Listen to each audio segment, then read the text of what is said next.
Hello, I'm Amanda from The Whole Physician, and this week I was researching for an article on arrival fallacy and decided to go to the source, which is this book. Happier by Tal Ben-Shahar, who is a Harvard-trained positive psychologist.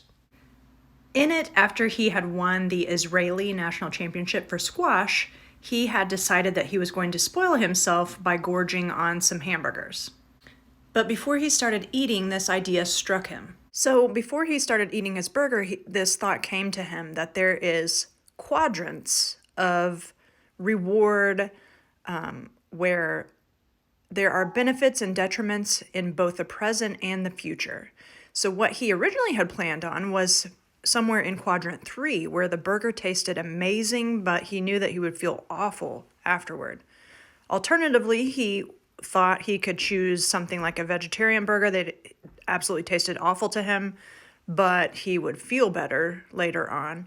And the absolute worst choice he could think of was something that tasted both awful in the present and left him feeling terrible later on. What he ended up coming up with is that the ideal quadrant is quadrant 1, where something is both enjoyable in the present and in the future. And he ended up going on to use this for decisions in life, but since we're on Nutrition Week, no one's telling you that you have to eat awful food.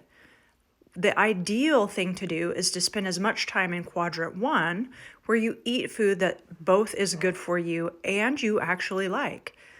Additionally, if you eat too much of a food you like, it ends up being in quadrant 3. You end up feeling awful later on. So, my suggestion for not only picking nutrition, but also other decisions in your life is to spend as much time in quadrant 1 as you can.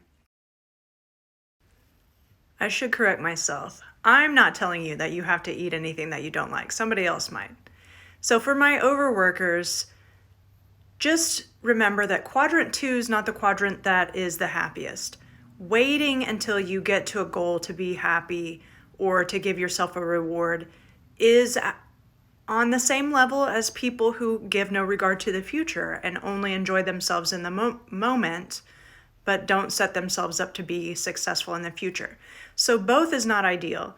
What you want is to both take time for pleasure and reward in the present on your way to a meaningful goal. So enjoy this week, and we'll talk to you later.